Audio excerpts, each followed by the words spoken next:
Muchos serán sorprendidos en el tiempo del fin. ¿Será que estamos ignorando las advertencias que nos han dado las historias del diluvio y de Sodoma y Gomorra? Quédate con nosotros aquí en Lecciones de Esperanza para ver este interesante tema. Hoy le doy la bienvenida a mi amigo Fernando. ¿Cómo estás? Por la gracia del Señor, contento, feliz de poder compartir contigo este espacio. Y hoy tenemos un invitado que es un invitado especial, es el pionero de Lecciones de Esperanza, el pastor Francis Contreras, nuestro secretario de la Asociación. Pastor, un placer tenerte de vuelta a Lecciones de Esperanza. Familia, qué gozo poder estar aquí nuevamente en este espacio. Señores, me hacía falta, de verdad. Claro que sí. Bueno, Fernando te introdujo de una vez, pero había que darle un poquito de suspenso a la gente. Sí, no, pero yo soy de aquí, señor. Te escribí eso, el pastor Francis, nos hace falta el pastor Francis. Bueno, ahí está, ya aquí está el pastor Francis, ya no tienen que pedirlo más, pero va a compartir solamente esta lección con nosotros, la lección número 10. Ha sido una gran bendición poder ver esta lección y cómo Dios está utilizando este espacio para impactar muchas personas, especialmente cuando a mí se me ha olvidado mandarlo. La gente me escribe: pastor, ¿y qué pasó que no me mandó hoy el Lecciones de Esperanza? Así que yo estoy seguro de que Dios ha ido tocando los corazones a través de lo que se ha presentado aquí en esta plataforma. Sí, queremos que los amigos, como lo han estado haciendo, y los hermanos compartan esta lección, se suscriban, nos dejen sus comentarios, sus ideas y los pedidos de oración, que siempre Fernando le hace énfasis en que ustedes pueden colocar. Claro. Porque hay poder en la oración y en estas lecciones oramos. Y en este momento queremos entonces poner este estudio en las manos de Dios. Permítame orar con ustedes. Gracias, Señor, por tu amor. Gracias por tu bondad al abrir hoy Lecciones de Esperanza y estudiar esta lección número 10 que trata acerca de los tiempos del fin, Señor. Pedimos la sabiduría y la dirección de tu Espíritu Santo. Al pastor Francis, que estará acompañándonos en los comentarios, a Fernando también, que estará moderando con este servidor. Danos la sabiduría y el denuedo para hablar con el poder del Espíritu Santo. Bendice a una persona que nos esté mirando acá y que le haga falta este mensaje. En el nombre de Jesús. Amén. Interesante lección, pastor Francis, la lección número 10, que nos habla acerca del tiempo del fin y nos plantea un panorama muy, muy interesante. Pero antes yo quiero ver el texto bíblico de esta semana, que se encuentra en 1 Corintios capítulo 10, versículos 11 y 12. La palabra del Señor dice: estas cosas le sucedieron, por ejemplo, y fueron escritas para advertirnos a nosotros, a los que han llegado al fin del tiempo. Así, el que piensa estar firme, mire que no caiga. La lección pregunta o plantea sobre quiénes ha llegado el fin. O sea, y el texto dice, bueno, a los que llegaron al fin. Y yo tengo esa inquietud realmente, porque ¿a quiénes le va realmente, pastor, llegar el fin? ¿A los que olvidaron voluntariamente lo que ocurrió en el diluvio? ¿O sencillamente nosotros como creyentes podemos pensar que tiene que ver con un asunto de escepticismo? Sí, miren, nosotros deberíamos ver directamente lo que el apóstol Pedro está hablando al respecto. Este término que ha utilizado Fernando sobre este olvido voluntario, es importante verlo, y aparece en la segunda carta universal del apóstol Pedro. En el capítulo 3, específicamente versículo 3 en adelante, me gustaría que podamos ver ese versículo con tranquilidad, que creo que puede responder todo lo que la lección de esta semana nos presenta. Por supuesto, algunos otros textos pudieran ayudarnos bastante. Yo me voy a permitir leer desde la Biblia de las Américas, porque hay detalles allí que de repente en la 60 no aparece. Okay.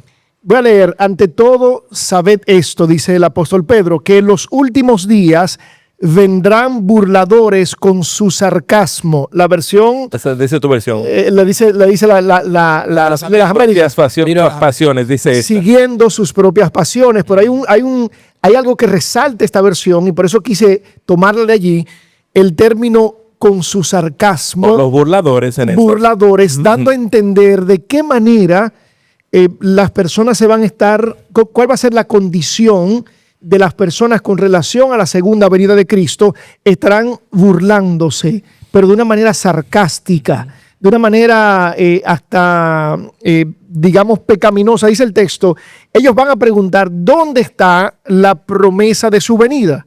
Es decir, hace mucho que se habla de eso. Eso tiene, hace tanto tiempo. Tiene 2000 años y no ha pasado nada. Y de repente, que ya lo hemos visto, a través de películas, a través de canciones, chistes, memes que hacen en las redes, vemos esa burla. ¿Qué dice el texto?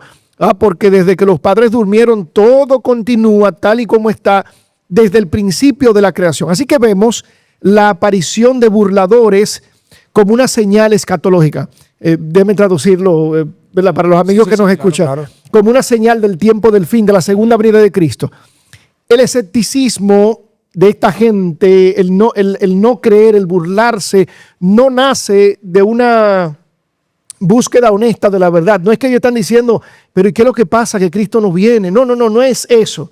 La realidad es que viene de un deseo de vivir alejado de Dios, burlándose de Dios, no queriendo nada con Dios.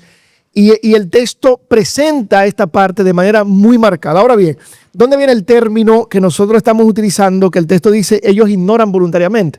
El versículo 5, aquí presenta la palabra de Dios, que ellos ignoran voluntariamente. Dice Pedro, estos ignoran voluntariamente que en el tiempo antiguo fueron hechos por la palabra de Dios los cielos y también la tierra. Lo primero que ellos ignoran voluntariamente. Exacto. El texto no dice que ellos son ignorantes, son personas que no conocen. Correctamente. Ellos han decidido ignorar eso. Ignorar. Correcto. Han decidido ignorar dos cosas. Número uno, Pedro dice, ellos ignoran el hecho de que los cielos fueron hechos por la palabra de Dios. En otras palabras, ignoran voluntariamente, insisten, yo quiero decirlo de esa manera, insisten ellos en que Dios no es el creador. Y vamos a ver por qué razón. En el griego realmente lo que dice aquí, esto se les escapa ellos queriendo eso. ¿Qué se les escapa a ellos? ¿Qué ignoran ellos? Número uno, que Dios es el creador. Y número dos, aparece en el versículo 6, por lo cual el mundo de entonces pereció anegado en agua. O sea, ellos están negando dos cosas. Número uno, Dios es el creador, pero también Dios en algún momento traerá juicio. Correcto. ¿Y por qué razón negamos esto? Cuando yo reconozco que Dios es mi creador, yo tengo que vivir conforme a su voluntad. Cuando yo reconozco que Dios es el dueño de todo cuanto existe, yo tengo que serle fiel a Él, yo tengo que rendirle cuenta a Él. Pero al mismo tiempo, cuando yo veo que vendrá juicio sobre la tierra, entonces, queridos, entonces yo tengo que vivir, amoldar mi vida conforme a la voluntad de Dios. Ahora, todo esto nos lleva a una realidad que estamos viviendo actualmente, que es una realidad triste. Es que cada vez más, bueno, está predicho, Jesús lo dijo en Mateo capítulo 24, como en los días de Noé, así será la venida del Hijo. Así será también la venida del Hijo del Hombre. O sea, cada vez más la gente va de manera voluntaria a burlarse, como lo hicieron con Noé. Se burlaban de Noé. ¿Dónde está? Mira, ya tú tienes 7 días ahí dentro metido. Y no sucede nada.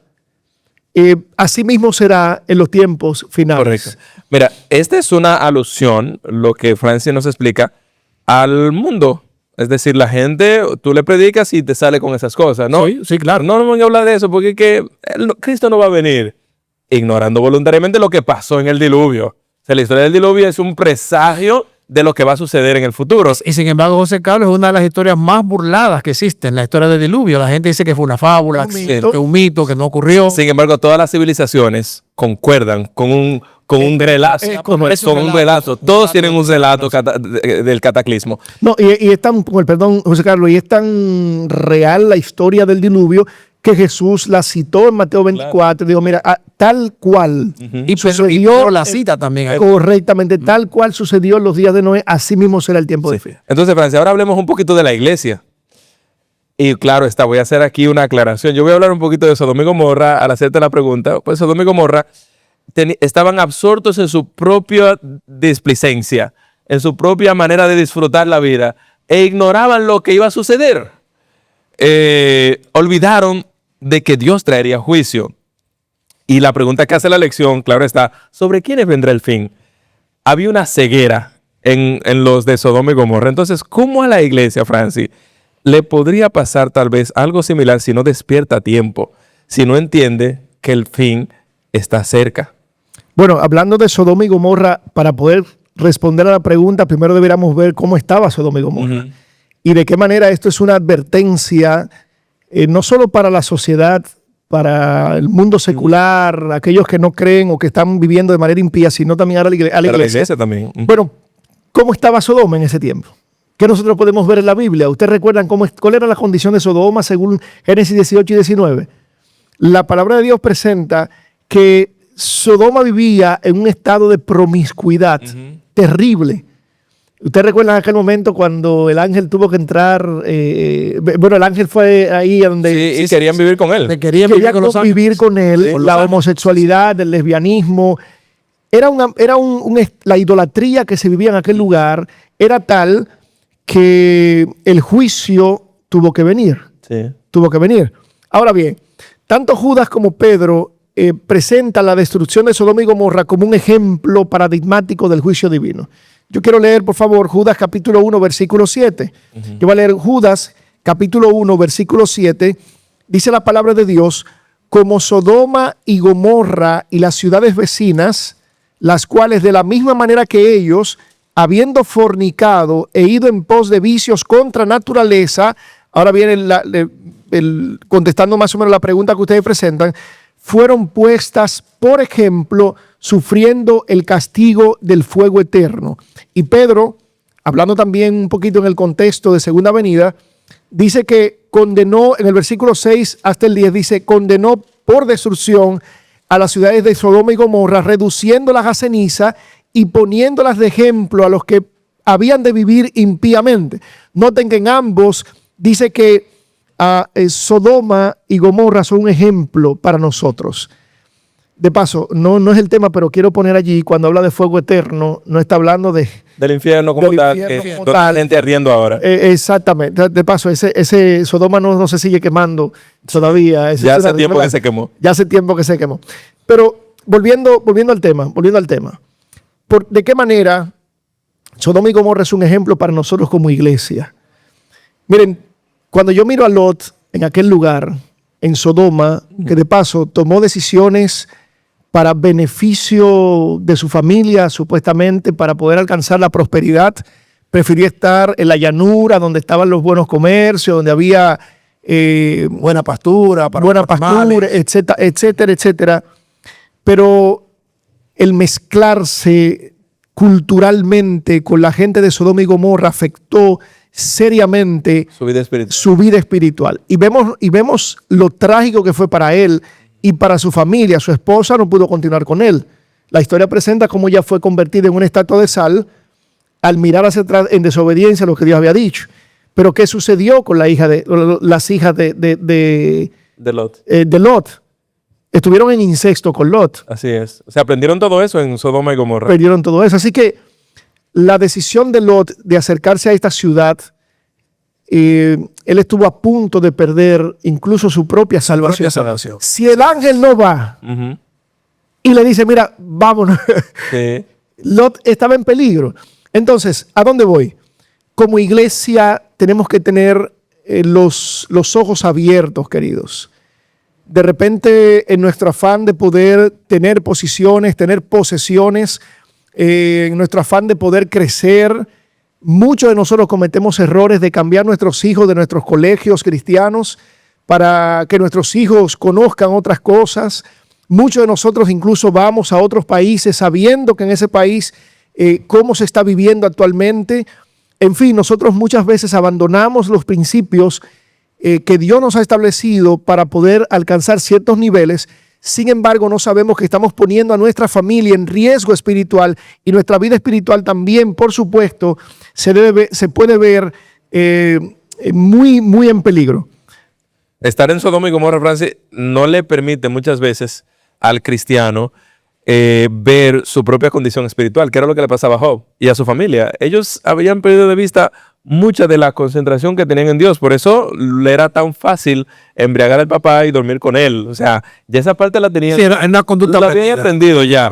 No tienen espacio para la autoexaminación también. Es decir, no es que los que estén en la ciudad estén malos, se van a perder. Es que si tú te adentras tanto en su forma de pensar, en su cosmovisión, tú puedes perder la esencia y tu identidad cristiana. Ahora, hay algo interesante, y es que ustedes hablaban de cómo el hecho de estar en la ciudad, el hecho de compenetrarse, tú hablabas, Francis, de cómo la gente hace negocios, cambia a los hijos de escuela, tratando de vivir mejor, tratando de acomodarse más, y eso le ocurrió a la familia de Lot. De hecho, la Biblia da la impresión de que Lot tenía otras hijas que ya estaban casadas.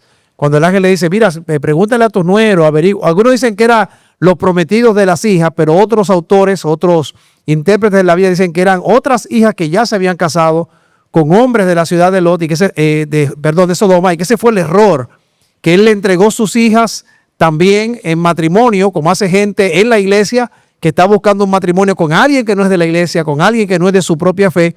Pero hay un aspecto que a mí me gustaría señalar, y es el hecho de que nosotros como creyentes hemos salido del mundo, hemos salido de Sodoma, pero posiblemente Sodoma no ha salido de nosotros, que fue lo que ocurrió con las hijas de Lot y con la mujer de Lot. Salen de Sodoma, pero Sodoma no salió de ellas. Y de ahí yo tengo que sacar un tema. No, de hecho, yo estoy diciendo esto de un tema que yo tengo. De un tema. Sí. No, claro que sí, pastor. Cuando tú sales de Sodoma, pero Sodoma no ha salido de ti. Y muchos de nosotros hemos salido del pecado, hemos salido del mundo, pero el mundo aparentemente no ha salido de nosotros. Y de hecho, hoy estamos en una crisis donde se nos acusa de que no solamente el mundo no ha salido, que lo estamos trayendo de vuelta con las decisiones que estamos tomando. No, y de hecho yo quiero resaltar el otro aspecto que de repente se nos pudiera olvidar, muy importante de aquí, y lo presenta Lucas 17, versículos 28 en adelante. Dice, asimismo como sucedió en los días de Lot, escuchen bien, comían, bebían, compraban, vendían, plantaban, edificaban. Mas el día en que Lot salió de Sodoma, llovió del cielo fuego y azufre y lo destruyó a todos. Así será también en la venida del Hijo del Hombre. Exactamente, cuando se manifieste el Hijo del Hombre. No está mal comer, beber. No. Que de paso, quiero hacer un énfasis para que no vayamos a ser malinterpretados. No está mal que usted estudie en buenos colegios. Ni que se case. No está mal que se case. No está mal que usted trate de buscar la prosperidad y de crecer, ¿no? Eso no fue lo que quisimos decir con el comentario anterior. ¿Cuál es el problema aquí en la historia? Que de repente la normalidad nos haga olvidar el contexto en el cual estamos viviendo en estos tiempos. Así es. Esa normalidad, de repente yo voy a la iglesia, vivo una vida como que no hay compromiso con Dios. Voy, entro, salgo, bebo, como, duermo, no sé qué otra cosa se me puede ocurrir. Pero esa normalidad, en medio de la normalidad puedo yo olvidarme de Dios. Y ese es otro peligro que la iglesia puede tener al involucrarse de manera intencionada con la cultura que nos rodea. De repente comenzamos a actuar, a vestir, a comer, a ver, a escuchar, como el mundo está actualmente haciéndolo, olvidando que nosotros somos un pueblo a quien Dios llamó para ser un pueblo distinto, un pueblo que marca una diferencia. Gracias. Mira, ambas historias, lo del diluvio y ahora lo de Sodoma y Gomorra, tienen dos personajes bíblicos muy, muy importantes. Noé, que se mantuvo predicando a pesar de la burla por 120 años hasta que vino el diluvio, y el hecho de lo que dice la Biblia, de que la gente estaba en lo mismo. O sea, así como en Sodoma y Gomorra estaba la gente antediluviana comiendo, bebiendo, dándose en casamiento, que es lo que está diciendo la Biblia, es que estaban viviendo su vida normal. Y Jesús utiliza esta figura, y los autores bíblicos la utilizan para dar a entender que en el tiempo del fin también la gente va a estar haciendo lo que hace. Y tú enfatizabas de que el problema es no olvidarse de Dios, no olvidarse de lo que es más importante, Dios primero. Y aquí aparecen dos personajes. En el diluvio, Noé, y aquí en Sodoma y Gomorra aparece Abraham. Abraham, amigo de Dios. Abraham, un hombre fiel a quien Dios le informa sus planes. Así como se lo informa primero a Noé. Noé, mira, voy a destruir la tierra. Ahora Dios le informa a Abraham, mira, Abraham, hay una situación y ya Sodoma y Gomorra y las ciudades vecinas llegaron al colmo y yo voy a intervenir. ¿Qué nos enseña esto a nosotros acerca del carácter de Dios y de su enfoque? ¿Cómo Dios trata con el mal y cómo Dios trata el juicio? Miren, Dios es interesante porque el texto presenta claramente cómo Dios está buscando ser transparente. Interactuando con sus criaturas. Interactuando con un inferior. Vamos a mirarlo así. Con un inferior diciendo, mira, cuéntame. Y escuchándolo, porque Abraham en Génesis capítulo 18 se nota un tanto hasta molestoso. ¿Y qué tal? Excesivo. Pero quizás sería bueno, no sé si por amor a los amigos que quizás no conocen mucho el texto bíblico, no nos va a dar la oportunidad de poder mirar la historia completa, pero usted lo puede encontrar en Génesis 18, versículos 17 hasta el 33, donde vas a ver a Abraham allí intercediendo en favor de Sodoma y Gomorra para que los juicios divinos no cayeran sobre ellos. Bueno, lo cierto es que Dios está allí buscando la forma de interactuando con Abraham en favor del pueblo. Lo que presenta el texto de forma muy llana es un Dios transparente, un Dios que no hace nada sin antes comunicarlo a sus siervos los profetas, tal como lo presenta la palabra del Señor. Dice el texto: ocultará a Abraham lo que voy a hacer, puesto que ciertamente Abraham llegará a ser una nación grande y poderosa. En otras palabras, Dios simplemente rinde cuentas, es transparente con lo que va a hacer. Dios no hace nada escondido. Y note que, de paso, es una gran lección también para nosotros, para ti, querido oyente. Dios no va a hacer nada sin antes comunicártelo de alguna manera. Así es. Así es. Por eso es que cuando un hermano, un amigo se acerca, cuando alguien te envía el link para que tú puedas ver lecciones de esperanza, cuando alguien se acerca para que tú escuches palabra de Dios, es una advertencia divina para que tú vengas a Él y te entregues antes de que sea demasiado tarde. A mí me apenó mucho cómo recientemente una persona a quien conocí, le predicaron y la persona dijo: no, yo en los próximos días voy a entregar mi vida a Jesús, y ese próximo día no llegó. No llegó. Pero qué interesante, el día anterior se le hizo un llamado para que viniera. Así que quizás haya alguien que de igual forma ha sido impactado por el mensaje divino. Es Dios, tal como con Abraham, intercediendo, buscando forma de rescatarnos. Dios pudo hacer el juicio de inmediato, pero buscó alguna manera. O sea, Dios de todas maneras trata de avisarnos. O sea, Él no tiene nada que ocultar en su juicio. Apocalipsis capítulo 20, versículos 4 y versículos 11 al 15, muestra cómo, por ejemplo, Dios abre los libros en el cielo. Correcto. O sea, yo voy a hacer un juicio, miren, aquí está la evidencia, aquí están las pruebas, aquí está todo. Ustedes revisen. Y de hecho, en el milenio, los redimidos tendrán la oportunidad de hacer todas las preguntas que quieran hacer, de ver todo lo que haya que ver, para comprobar realmente el amor y la justicia de Dios. ¿Qué Dios más maravilloso tenemos? Correcto. Bueno, Francis, como tú conoces, el tiempo nos avisa de que debemos ir terminando. Algunas cosas importantes. No pudimos llegar hasta aquí, y es analizar a profundidad el tema del juicio investigador de Daniel capítulo 7.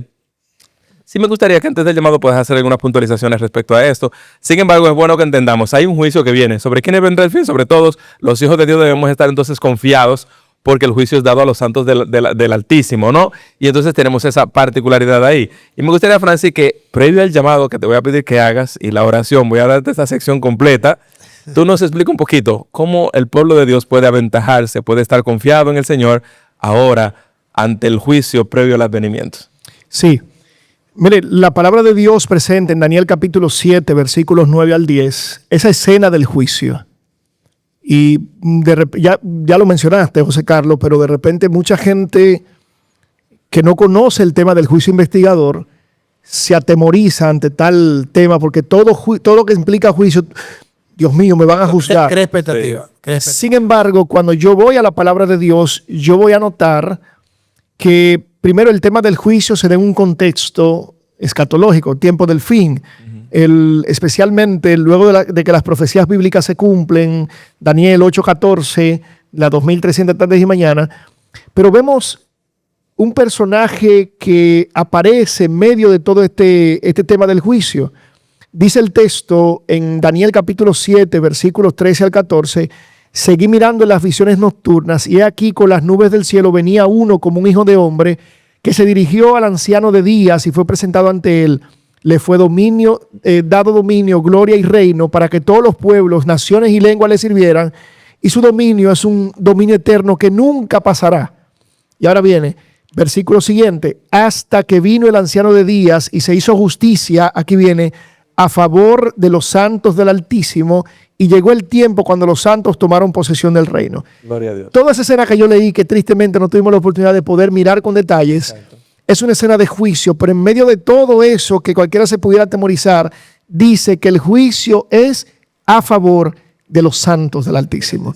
Y yo alabo el nombre de Dios. Gloria a Dios. Porque el texto dice que es a favor, pero de los santos. Así es. De manera que si alguien ya entregó su vida a Jesús, se ha permitido que la vida de Cristo, la sangre de Cristo le purificara, le santificara, tiene las ropas blancas que simbolizan la justicia de Cristo, no tiene que tener temor a ese juicio que comenzó en 1844, porque ya ese juicio, el texto presenta, es destinado en favor de los santos. Ahora bien, una persona que no ha tomado la maravillosa decisión, y aquí estoy con el llamado, alguien que no ha tomado la maravillosa decisión de seguir a Cristo Jesús como su Salvador, querido, usted tiene que considerar ahora mismo, no mañana, en este preciso instante, usted tiene que tomar una decisión importante. Es una decisión que va a significar cuál será tu posición en el tiempo del fin. ¿Será de aquellos que serán contados entre los salvos o será de aquellos que serán contados entre los perdidos? No hay término medio. Y en este momento Dios te está llamando tal como intercedió a través de Noé, a través como lo hizo con el ángel de Abraham también, como Dios siempre ha estado intercediendo. Dios en este momento también está haciendo todo para salvarte. La pregunta es, ¿aceptarás tú a Jesús en esta hora? Es un llamado especial que te hacemos en este momento. Gloria a Dios. Francis, gracias por sacar este tiempo de tus grandes ocupaciones en la Secretaría Ejecutiva de nuestro campo y tomártelo para grabar con nosotros acá, discutir y compartir lecciones de esperanza. Es un honor. Que el Señor te bendiga. Por favor, guíanos en oración para la finalización. Oramos. Amado Dios y Padre querido, al estudiar tu palabra, Señor, somos advertidos, somos reprendidos. Tú, Señor, nos recuerdas, oh Señor, la gran responsabilidad que tenemos. Como iglesia estamos siendo desafiados por la cultura que nos rodea. Así como Lot, oh Señor, de repente pudiéramos ser de alguna forma influenciados al punto de que pudiéramos normalizar el estilo de vida y vivir como si nada nunca va a pasar. Pero Padre, seguro tú vienes por segunda vez. Los tiempos lo indican. Ayúdanos a abrir los ojos. De repente alguien esté ciego en este momento que no está viendo cómo están los acontecimientos finales. Oro, Señor, para que tu Espíritu Santo abra los ojos, abra los corazones y que podamos, oh Señor, en tu nombre ser advertidos. Pero sobre todo estoy orando por alguien que hace mucho tiempo ha sido llamado para que se arrepienta y no quiere entender. Se burla quizás del Evangelio, se burla de la segunda venida de Cristo. Yo oro, Señor, para que en este momento tú remuevas ese corazón y que pueda tomar ya mismo la decisión de aceptar a Jesús como Salvador personal. Amén. Amén. Oramos, oh Señor, en tu santo nombre. Amén. Amén. Amén. Bien, amigos queridos, esto ha sido Lecciones de Esperanza. Te invitamos para que compartas este episodio con otros. Te invitamos también para que te suscribas y para que nos envíes, como siempre, tus pedidos de oración. No olvides que en el tiempo en que venga el fin, Dios estará con nosotros y nos librará. Todavía hay gracia, todavía hay tiempo para ti. Amén. Nos encontramos en la próxima lección titulada Ruth y Esther. Que el Señor te bendiga.